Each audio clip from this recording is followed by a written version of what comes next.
Lecture du livre des Juges. En ces jours-là, Jephthé était un vaillant guerrier. L'Esprit du Seigneur s'empara de lui, et il traversa les pays de Galad et Manassé, et Mispa de Galad. De là, il passa la frontière des fils d'Ammon. Jephthé fit alors ce vœu au Seigneur.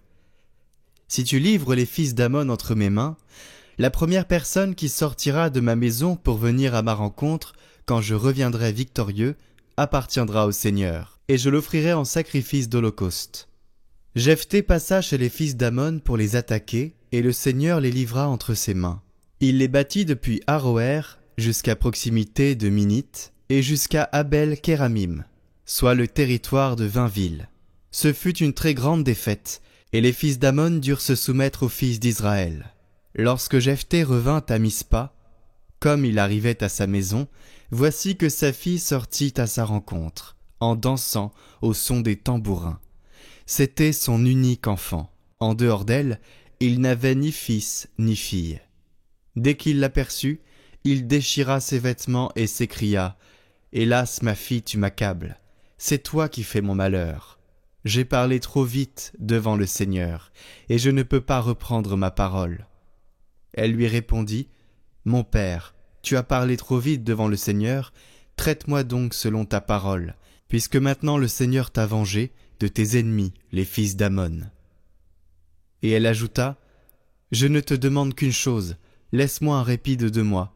J'irai dans les montagnes pour pleurer ma virginité avec mes amis. » Il lui dit « Va. » Et il la laissa partir pour 2 mois. Elle s'en alla donc avec ses amis dans la montagne et pleura sa virginité. Les 2 mois écoulés, elle revint vers son père, et il accomplit à son égard le vœu qu'il avait prononcé.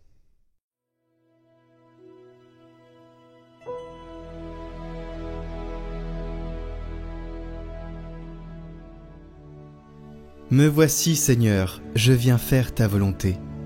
Heureux est l'homme qui met sa foi dans le Seigneur, et ne va pas du côté des méchants, dans le parti des traîtres. Tu ne voulais ni offrande ni sacrifice, tu as ouvert mes oreilles. Tu ne demandais ni holocauste ni victime, alors j'ai dit, voici, je viens. Dans le livre est écrit pour moi ce que tu veux que je fasse. Mon Dieu, voilà ce que j'aime. Ta loi me tient aux entrailles. J'annonce la justice dans la grande assemblée. Vois, je ne retiens pas mes lèvres. Seigneur, tu le sais.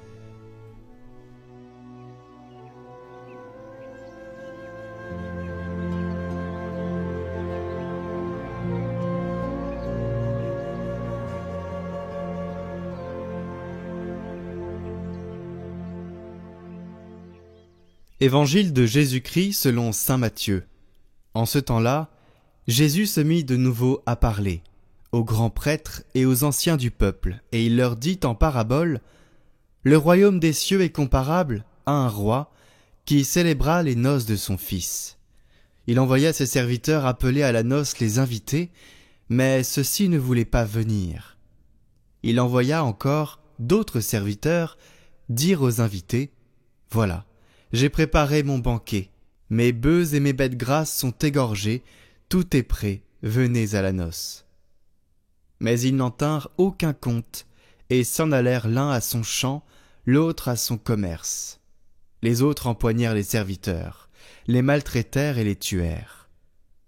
Le roi se mit en colère, il envoya ses troupes, fit périr les meurtriers, et incendia leur ville. Alors il dit à ses serviteurs, « Le repas de noces est prêt. » Mais les invités n'en étaient pas dignes. « Allez donc aux croisées des chemins. Tous ceux que vous trouverez, invitez-les à la noce. » Les serviteurs allèrent sur les chemins, rassemblèrent tous ceux qu'ils trouvèrent, les mauvais comme les bons, et la salle de noces fut remplie de convives. Le roi entra pour examiner les convives, et là il vit un homme qui ne portait pas le vêtement de noces. Il lui dit « Mon ami, comment es-tu entré ici, sans avoir le vêtement de noces ?» L'autre garda le silence. Alors le roi dit aux serviteurs « Jetez-le, pieds et poings liés, dans les ténèbres du dehors. Là, il y aura des pleurs et des grincements de dents, car beaucoup sont appelés, mais peu sont élus. »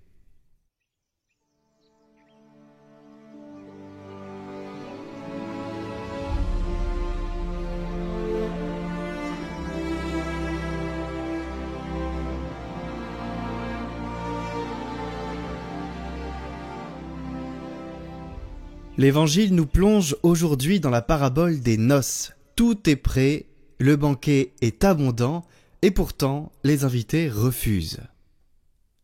Certains préfèrent leurs champs, leurs affaires, leur confort, d'autres même vont jusqu'à maltraiter les serviteurs.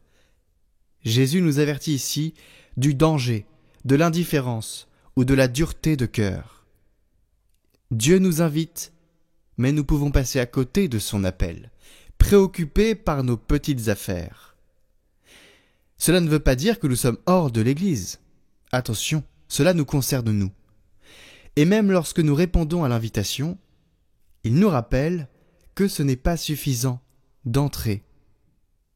Il faut revêtir le vêtement de noces. C'est-à-dire, pas forcément avoir une chemise blanche, c'est laisser la grâce transformer notre vie. L'habit de fête, c'est la foi vivante. L'amour vrai, la charité concrète, qui témoigne que nous sommes réellement en communion avec le Christ. La première lecture, avec l'histoire de Jephthé et de son vœu irréfléchi, ce que nous faisons souvent. Nous demandons au Seigneur ça et nous disons, si tu fais ça, moi je ferai ça. Mais est-ce que nous sommes vraiment capables de le faire? La réponse est 99% du temps, non. Ce vœu irréfléchi nous choque par sa dureté. Elle nous montre à quel point l'homme peut s'égarer lorsqu'il veut acheter la victoire de Dieu par ses promesses mal orientées. Dieu n'a jamais demandé un tel sacrifice humain. Mais ce texte nous enseigne que la vraie offrande n'est pas de donner ce que nous avons de plus cher selon nos propres critères, mais de conformer notre vie à la volonté de Dieu, qui demande miséricorde et non sacrifice. C'est exactement ce que souligne le psaume « Tu ne voulais ni offrande, ni sacrifice, alors j'ai dit, voici je viens. » Là est le vrai vêtement de noces, une vie offerte dans la docilité et la confiance, non dans des actes extérieurs vides de sens. Et là où c'est important de notifier quelque chose, c'est que Jephthé, dans l'histoire, a remporté la victoire, mais il n'a pas gagné grâce à son vœu insensé. Il a gagné parce que Dieu l'avait déjà choisi comme instrument. Son erreur fut de croire qu'il devait acheter cette victoire par un sacrifice que le Seigneur n'a jamais voulu. Et c'est la même chose avec Sarah et Abraham.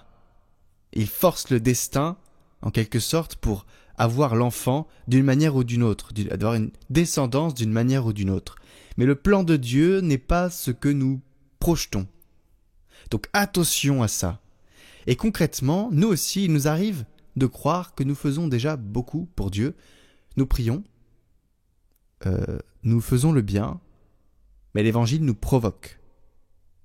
Est-ce que notre cœur s'est vraiment laissé convertir?